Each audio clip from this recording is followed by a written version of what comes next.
तो હવે આગળ દાખલો નંબર 10મો નિર્મીના 31/3/15 રોજ નીચે આપેલા કાચા સરવૈયા પરથી વાર્ષિક હિસાબ તૈયાર કરો। સૌથી પહેલા આપણે જેમ હવાલા વાંચીએ છીએ અને હવાલાઓને ટિક માર્ક કરીએ છીએ તો એ કરીશું। આખર સ્ટોકની કિંમત 50,000 છે। આખર સ્ટોકની બે અસર વેપાર ખાતાની જમા બાજુ અને પાકા સરવૈયામાં મિલકત લેણા બાજુ હોય છે। બરાબર છે બેટા? તો આ હવાલાની ટિક માર્ક ક્યાંય પણ નહીં થાય, કારણ કે આપણે ટિક માર્ક કાચા સરવૈયામાં કરતા હોઈએ છીએ। કાચા સરવૈયામાં આપણે જ્યારે ટિક માર્ક કરતા હોઈએ છીએ તો જે વસ્તુમાં પ્લસ કે માઇનસ કરવાની હોય એ વસ્તુમાં ટિક માર્ક કરીએ છીએ, જ્યારે કે આખર સ્ટોક કોઈમાં પણ પ્લસ માઇનસ થતો નથી। એ ફક્ત વેપાર ખાતાની જમા બાજુ અને પાકા સરવૈયામાં મિલકત બાજુ લખવાનું હોય છે, એટલે એની કોઈ ટિક માર્ક થશે નહીં। ધંધામાં આગ લાગવાથી 8,000 માલ બળી ગયો, વીમા કંપનીએ 70% દાવો મંજૂર કર્યો। તમે આગળ ભણેલા છો, આપણો માલ બળી જાય એટલે અન્ય રીતે ગયેલ માલ કહેવાય, અને અન્ય રીતે ગયેલ માલ આપણે ખરીદીમાંથી માઇનસ કરીએ છીએ। એટલે ઉપર તમારે કાચા સરવૈયામાં ખરીદી આપેલી હશે એમાં ટિક માર્ક કરી દો અને એમાં 2 નંબર આપી દો। નેક્સ્ટ હવાલો છે, દેવાદારોમાંથી 6,000 વસૂલ થઈ શકે તેમ નથી, તેથી માંડી વાળવાના છે। આપણને દેવાદારો પાસેથી પૈસા મળી શકે તેમ ન હોય એટલે એને ગાલખાત કહેવાય છે। બરાબર? કોઈ પણ દેવાદાર આપણને નાણાં ન આપે તો એને ગાલખાત કહેવાય છે। તો આ કહેવા માંગે છે કે 6,000ની ગાલખાત છે। ગાલખાત અનામત 5% છે અને વટાવ અનામત 2% છે।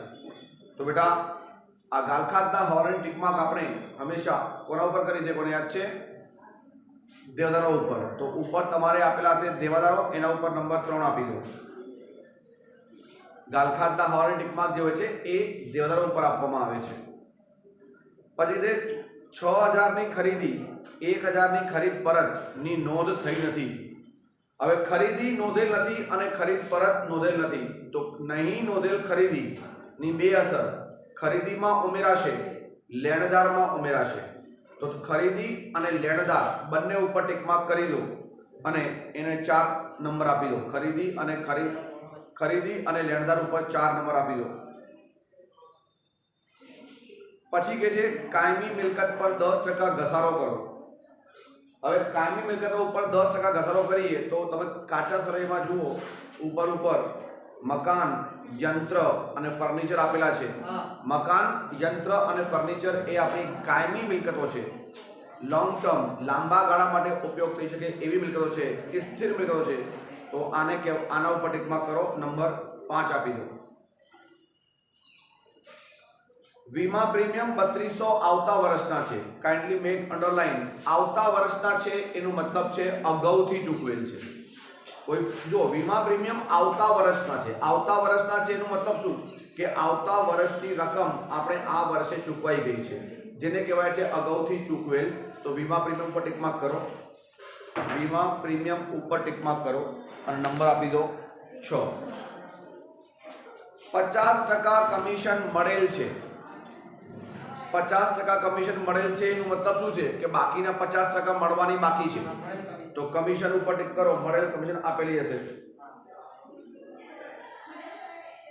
બરાબર? હવે આપણે હવાલાની ટિક માર્ક કર્યા પછી જેમ દાખલો કરીએ છીએ, અહીંયા વેપાર ખાતું, નફા નુકસાન ખાતું અને પાકું સરવૈયું મૂડીના ફોર્મેટ સાથે તૈયાર છે, જે આપણે દરેક દાખલામાં તૈયાર કરીને હવાલાની ટિક માર્ક કર્યા પછી આપણે દાખલો સોલ્વ કરીએ છીએ। તો ફરીથી જોઈએ, પહેલો હવાલો છે આખર સ્ટોક। આખર સ્ટોકની અસર વેપાર ખાતાની જમા બાજુ અને બીજી અસર આખર સ્ટોક આપણી મિલકત છે।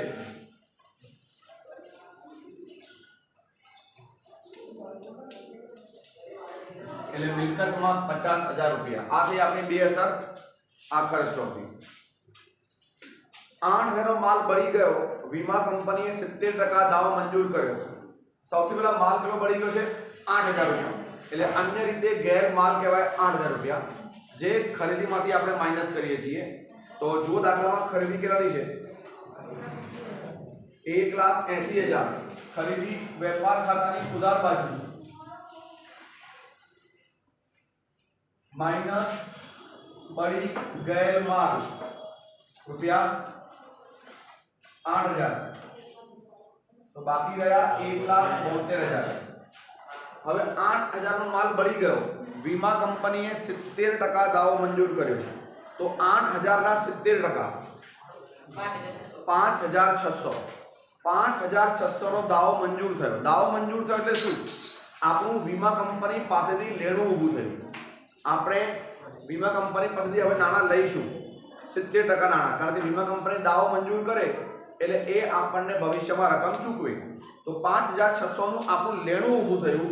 લેણું ઊભું થયું એટલે મિલકતમાં લખવાનું વીમા કંપની ખાતે 5,600, પણ આપણો માલ કેટલો મળ્યો 8,000 નો અને મળ્યા કેટલા 5,600 એટલે મળશે। તો હજુ આપણી રકમ બચી છે 2,400 રૂપિયા, તો એ આપણું નુકસાન થયું કહેવાય। તો નુકસાન નફા નુકસાનની ઉધારમાં આગથી नुकसान खाते रुपया 2,400 आग थी नुकसान। तो 3 असर थी, खरीदी मारी माइनस कर्यु 8,000, लेणु ऊभुं थयुं 70%, 5600, नुकसान थयुं 30% એટલે 2,400। कंटिन्यू આગળ વધીએ। હવે થર્ડ નંબર વાળો છે ગાલખાતનો અને ગાલખાત અનામતનો અને વટાવ અનામત। તો ગાલખાત અનામત અને વટાવ અનામત તો જ્યારે પણ હવાલો આવે છે તો આપણને ફોર્મેટ ગાલખાત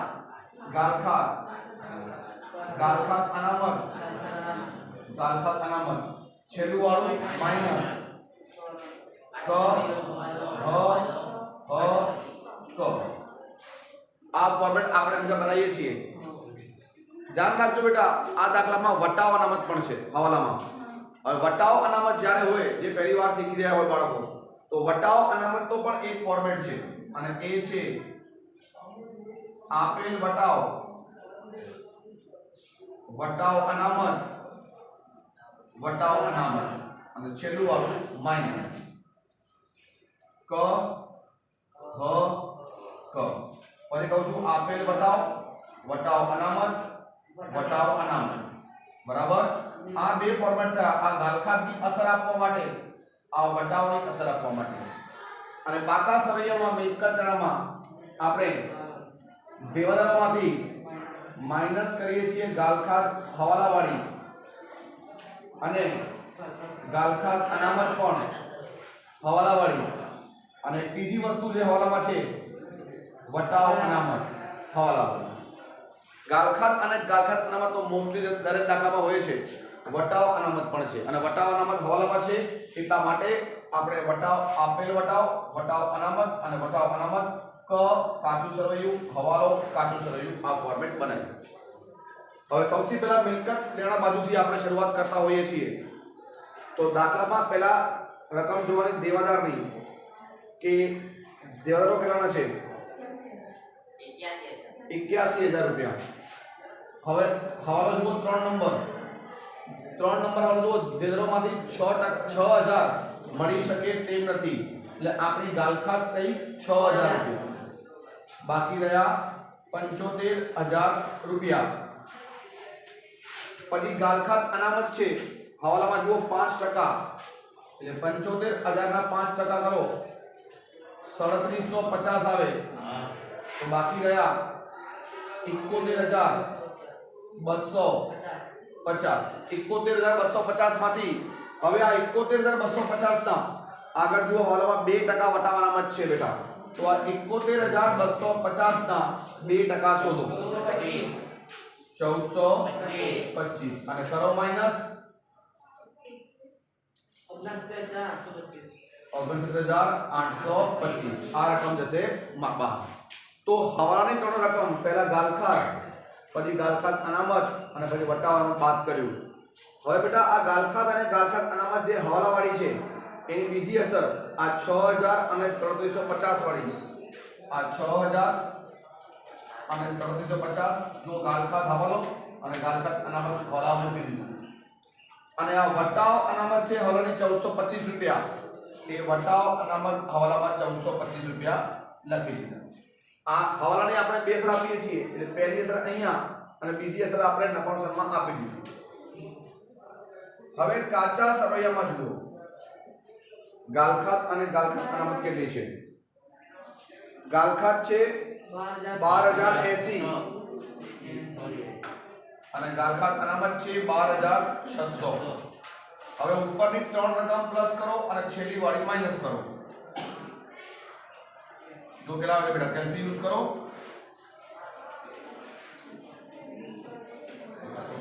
આઈ થિંક 9230 રૂપિયા. ઉપરની ત્રણ પ્લસ કરી અને આ માઈનસ કરી. હવે જો કાચા સરવૈયામાં આપેલ વટાવ કેટલું છે. આપેલ વટાવ સૌથી છેલ્લી રકમ, જો સૌથી છેલ્લે વટાવ છે એમાં ઉધારમાં હોય છે એ કયો વટાવ હોય છે. આપેલ વટાવ. અને વટાવ અનામત જુઓ દાખલામાં વટાવ અનામત કેટલું છે. જો વચ્ચે આપેલ છે દેવાદારો પર વટાવ અનામત 450 રૂપિયા. હવે આમાં પણ આ પહેલી બે રકમ પ્લસ કરીએ અને છેલ્લી વાળી માઈનસ કરીશું. 6075 રૂપિયા બહાર. તો બેટા એવી રીતે દેવાદારોનું ફોર્મેટ ગાલખાત હવાલો પહેલા, પછી ગાલખાત અનામત હવાલાની અને પછી વટાવ અનામત હવાલાની એક એક કરીને બાદ કરવાની અને એની અસરો બે ફોર્મેટમાં નફા નુકસાન ખાતાની ઉધારમાં આપવાની છે. અહીંયા આપણે નફા નુકસાન ખાતું કન્ટિન્યુ કરીએ છીએ.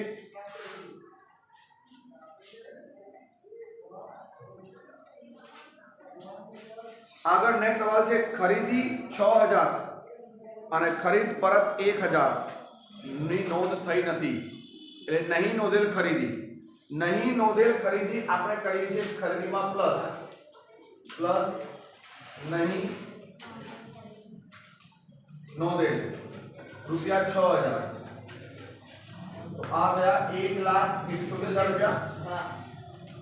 અને નહીં નોંધેલ ખરીદ પરત રૂપિયા 1000. તો આ ગયા 1,77,000 રૂપિયા. નહીં નોંધેલ ખરીદી અને નહીં નોંધેલ ખરીદ પરત. ખરીદી ખરીદમાં પ્લસ, ખરીદ પરત માઈનસ.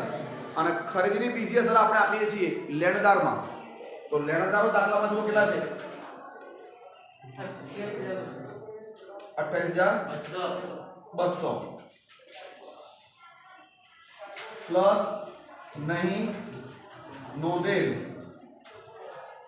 ખરીદી 6000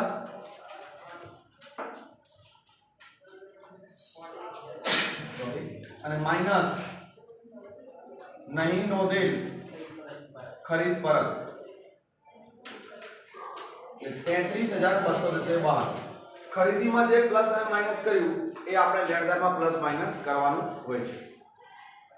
નેક્સ્ટ સવાલો ઘસારો. કાયમી મિલકત પર 10% ઘસારો ગણો. તો એક એક કરીને જુઓ. પેલા તમને મેં સમજાવ્યું શરૂઆતમાં કે પહેલી નંબર મિલકત કઈ છે. કાયમી મિલકત આપણી જમીન મકાન. જમીન મકાન આપણી મિલકત છે. 1,80,000 માઈનસ 10% ઘસારો 18,000. બાકી રહ્યા 1,62,000. સેકન્ડ નંબર છે ઓફિસ યંત્ર, એટલે યંત્રો 1,26,000. એનો પણ 10% ઘસારો 12,600. તો 1,13,400. પછી ફર્નિચર 22,500. એના 10% ઘસારો 2,250. 2,250 20,250. તો ત્રણ મિલકતો હતી આપણા પાસે કાયમી મિલકતો. દરેકમાંથી 10% ઘસારો વાત કર્યો. ઘસારો એ ધંધા માટે ખર્ચો છે, એટલે આ ત્રણેય ઘસારો રકમ આવશે નફા નુકસાન ખાતાની ઉધાર બાજુ.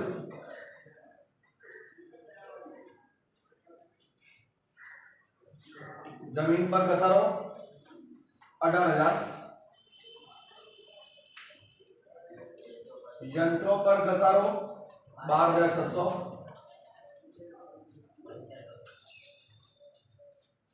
और फर्नीचर पर घसारो 2250। घसारा आपણા ખર્ચા છે એટલે મિલકતોમાંથી પેલા માઈનસ કર્યા, મિલકતમાંથી બાદ થશે અને નફા નુકસાનની ઉધાર.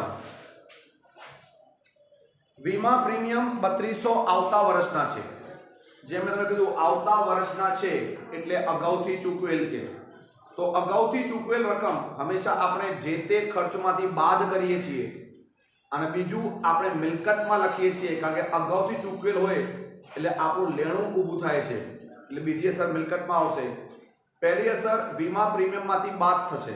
તો દાખલામાં જુઓ વીમા પ્રીમિયમ કેટલાનું છે? 14,200. નફા નુકસાનમાં ઉધાર માઈનસ અગાઉથી ચૂકવેલ 3200 અને આપણું લેણું ઊભું થયું તો અગાઉથી ચૂકવેલ વીમો 3200 રૂપિયા. ઓકે, નેક્સ્ટ સૌથી મહત્વનો હવાલો 50% કમિશન મળેલ છે. 50% કમિશન મળેલ છે એટલે બાકીનો 50% મળવાનું બાકી છે. તો મળવાની બાકી રકમ સૌથી પહેલા આપણે જે તે આવકમાં પ્લસ કરીએ છીએ કારણ કે મળવાની બાકી છે અને આપણું લેણું ઊભું થાય છે એટલે બીજી અસર ફરી મિલકતમાં આવશે. તો દાખલામાં જુઓ કમિશન કેટલાની છે? મળેલ કમિશન કેટલાની છે? 6,000 રૂપિયા. મળેલ કમિશન ઉધારમાં હોય જ નહીં એટલું પણ આપણને ખબર હોવું જોઈએ બેટા. તો મળેલ કમિશન આપણી આવક છે 6,000. હવે જેને જાણ છે મને કહો, મેં તમને સમજાવ્યું 50% મળેલ છે એનું મતલબ 50% બાકીનું મળવાનું બાકી છે. તો મળવાનું બાકી આપણે શું કરીશું આમાં પ્લસ 50% એટલે કેટલું આવે? 50% 3,000 આવે. આ જ ભૂલ કરે છે, આ બહુ અગત્યનો વાલો છે. એ રકમ 6,000 પૂરેપૂરી આવશે. હવે કેમ? એને કીધું 50% રકમ મળેલ છે એટલે આપણે શું સમજ્યા? 50% મળવાની બાકી છે. તો બેટા દાખલામાં જે 6,000 આપેલ છે એ કઈ રકમ છે? મળેલ કમિશન. મળેલ કમિશન કેટલી છે? 6,000. અને હવાલામાં શું કીધું? 50% મળેલ છે. જેને શીખવું હોય એ જે પ્રશ્ન પૂછું એનો જવાબ આપો, જાતે સમજાવશે. રકમ જે 6,000 આપી છે એ કઈ વસ્તુની છે? મળેલ કમિશન. અને હવાલામાં શું કીધું છે?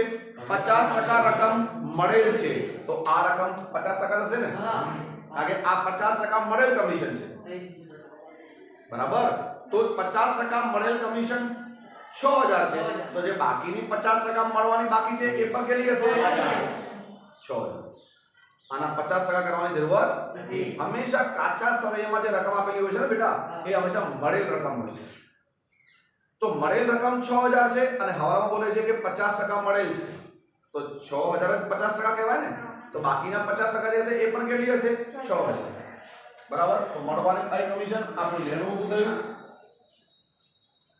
મળવાનું બાકી કમિશન 6,000 રૂપિયા. તો એવી રીતે આપણે બધા હવાલા પૂરા કર્યા. હવે હવાલા પૂરા કર્યા પછી આપણે હંમેશા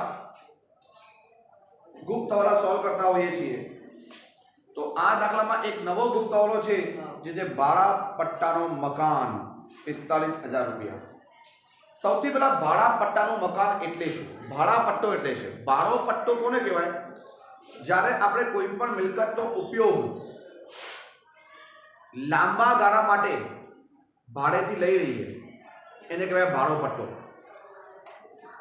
બરાબર છે. ભાડું શબ્દ બધા માટે કોમન સેન્સ છે પણ જે કોમર્સના વિદ્યાર્થીઓ છે એને ખબર જોઈએ ભાડો પટ્ટો એટલે શું. ભાડો પટ્ટો એટલે ધારો કે મેં કોઈ પણ મિલકત 50 વર્ષ માટે ભાડે લઈ લીધી એટલે 50 વર્ષ એનો ઉપયોગ કરવાનો મેં હક લઈ લીધો તો એને કહેવાય ભાડો પટ્ટો. 50 વર્ષનો છે, 10 વર્ષનો છે, 100 વર્ષનો છે, બરાબર. વન કાઇન્ડ ઓફ મિલકત આપણે ભાડે લીધેલી હોય છે પણ એનો ઉપયોગ કરવાનો હક આપણો હોય છે એટલા સમય માટે, એને કહેવાય છે ભાડો પટ્ટો. તો ભાડાપટ્ટાનું મકાન છે જુઓ કેટલા 45,000 રૂપિયા, પણ એ કેટલા વર્ષ માટે છે? 5 વર્ષ માટે. ક્યારથી? 1/4/14 થી, એટલે આપણા વર્ષની શરૂઆતથી જ છે. આપણું વર્ષ પતે છે 31/3/15, તો શરૂઆત ક્યારે થાય? 1/4/14 થાય. તો 45,000 રૂપિયાનો મકાન મેં 5 વર્ષ માટે લીધું, તો 45,000 ને ભાગ્યા 5 કરો તો નેટ 9,000 રૂપિયા આવે. તો એક વર્ષનો ભાડો કેટલો થયો? 9,000 રૂપિયા થયો. 45,000 માં આપણે ભાડે પટ્ટે લીધું 5 વર્ષ માટે, તો એક વર્ષનું ભાગ્યા 5 કરવાનું થયું કેટલું? 9,000. તો જુઓ મિલકતમાં જગ્યા ઓછી છે એટલે અહીંયા હું કન્ટિન્યુ કરું છું. મિલકત ગણા ભાડા પટ્ટાનું મકાન 45,000 રૂપિયા. આ મિલકત ગણત છે બેટા, મિલકત કન્ટિન્યુ કરી છે. એમાંથી માઈનસ કરો માંડી વાળેલ 9,000 રૂપિયા, તો આઉટર કોલમમાં જશે 36,000 રૂપિયા. 9,000 આપણે માઈનસ કર્યું. 9,000 કેમ માઈનસ કર્યું? કારણ કે 45,000 નું આપણું મકાન લીધું, 45,000 રૂપિયા 5 વર્ષ માટે છે, તો વાર્ષિક ભાડું કેટલું થયું? 9,000. એ બાદ કેમ કર્યું? કારણ કે એ જે વાર્ષિક ભાડું છે એ આપણે નફા નુકસાનના ઉધારમાં લખવાનું છે. ચાલુ વર્ષનો ખર્ચો માંડી વાળેલ ભાડા પટ્ટાનું મકાન, આપણે 45,000 નું મકાન 5 વર્ષ માટે લીધું, તો જો એક વર્ષનો ચાલુ વર્ષનો ભાડો એ ચાલુ વર્ષનો ખર્ચ ગણાય, બાકીનો ભાડો આવતા વર્ષ ખાતે લઈ જઈશું. તો એવી રીતે હંમેશા ભાડાપટ્ટાનું મકાન માંડી વાળવાનું, મિલકતમાં લખીને જેટલા વર્ષ માટે હોય વર્ષ વડે ભાગી દો, માઇનસ માંડી વાળેલ, અને માંડી વાળેલ એ આપણો ખર્ચ છે એટલે નફા નુકસાનની ઉધાર. નેક્સ્ટ છે દત્તુ પાસેથી લીધેલ લોન 12%ની.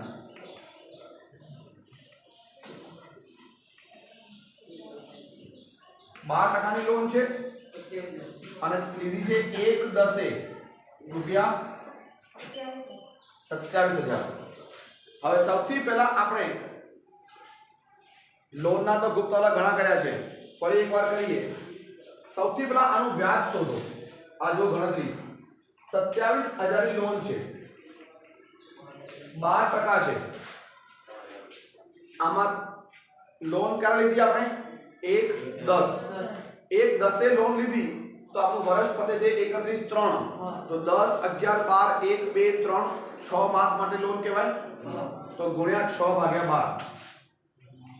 હવે કાઢવાનું વ્યાજ કેટલું થવું જોઈએ? 27,000 ગુણ્યા 12%, જે રકમ આવે ગુણ્યા 6/12.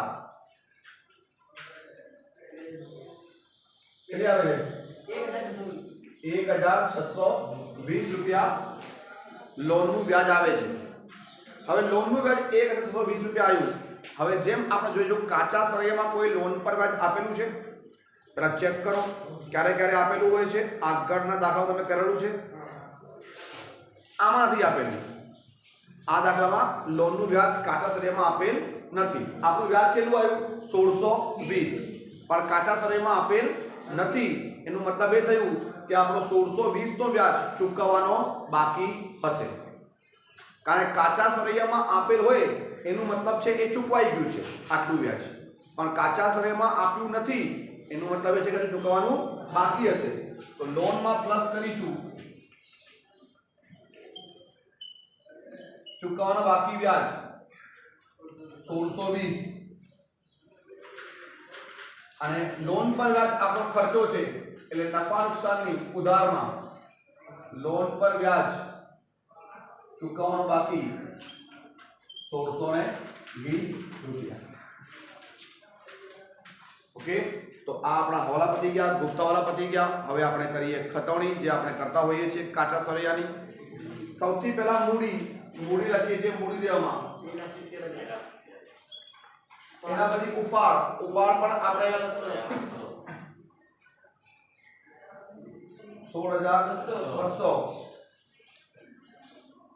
મકાન, ફર્નિચર, યંત્ર, દુકાન, થઈ ગયું વેચાણ લખવાનું બાકી છે જો 4,50,000 ખરીદ પરત લખાઈ ગયું દેવાદાર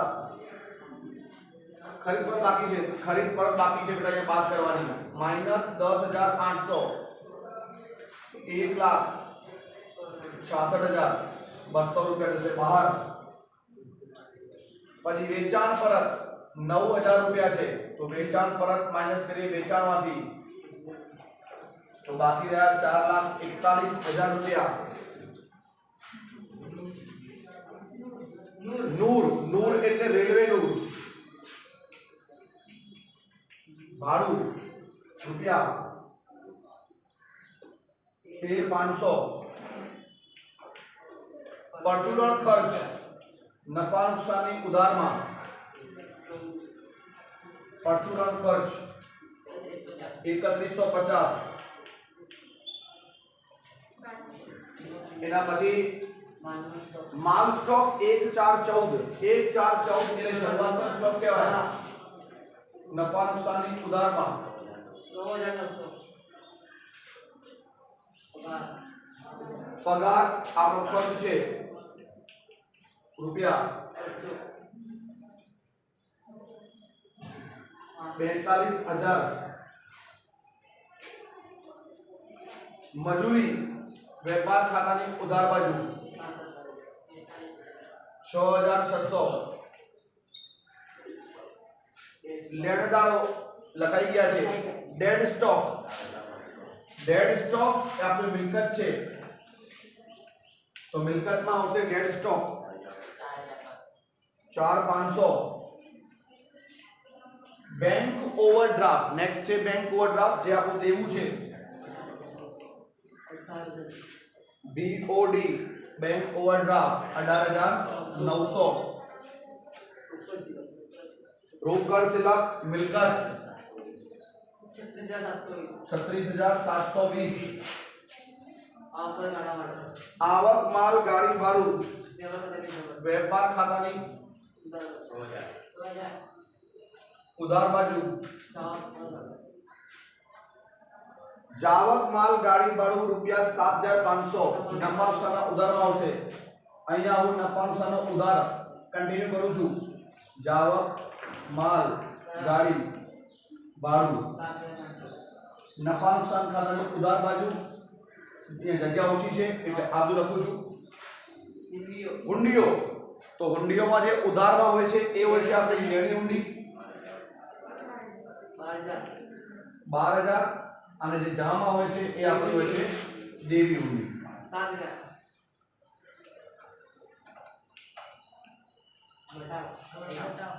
વટાવમાં જે ઉધારમાં હતો એ થઈ ગયો અને જામાં છે એટલે કહેવાય છે મળેલ વટાવ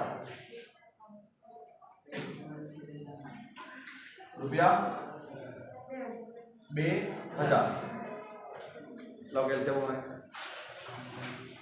હવે આપણે જવાબ કાઢીએ તો જો જમાનો પ્લસ છે 4,91,000 પણ ઉધારનો પ્લસ કરી જોઈએ 9,900 1,66,500 200 13,500 66,00 અને 6,000 2,02,200 તો 4,91,000 રૂપિયાનો સડો મોટો કહેવાય જે સડો મોટો હોય છે એ બંને બાજુ લખીએ છીએ અને આ સરવાળામાંથી આનો સરવાળો બાદ કરીએ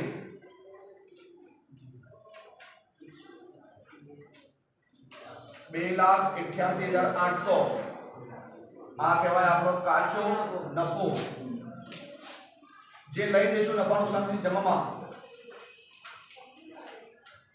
2,88,800 और 2,88,000 વત્તા 12,000 3,02,800 રૂપિયા થયા જમાનો પ્લસ ઉધારનું કરી જોઈએ કેટલું થાય છે પહેલા 2,400 9,230 6,075 હજુ અહીંયા કન્ટિન્યુ છે જુઓ 18,000 12,600 2,250 11,000 9,000 1,620 3150 42,000 અને 7,500 1,24,825 રૂપિયા થાય છે। એકવાર તમે પણ ચેક કરજો। અહીંયા છે 3,02,800 તો જમા સાઈડનો સ્થળો મોટો છે 3,02,800 જે આપણે બંને બધું લખીએ છીએ। આમાંથી માઈનસ કરીએ આપણે ઉધાર બાદ જે સરળો કર્યો એ 1,77,975 રૂપિયા બચ્યા। એ થયો આપણો ચોખ્ખો નફો અને ચોખ્ખો નફો આપણે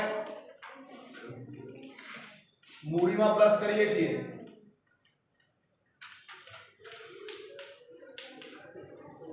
₹2,70,000 વત્તા 1,77,900 4,47,975 એમાંથી બાદ કરીએ 16,200 ઉપાડવાના બાકી 4,31,775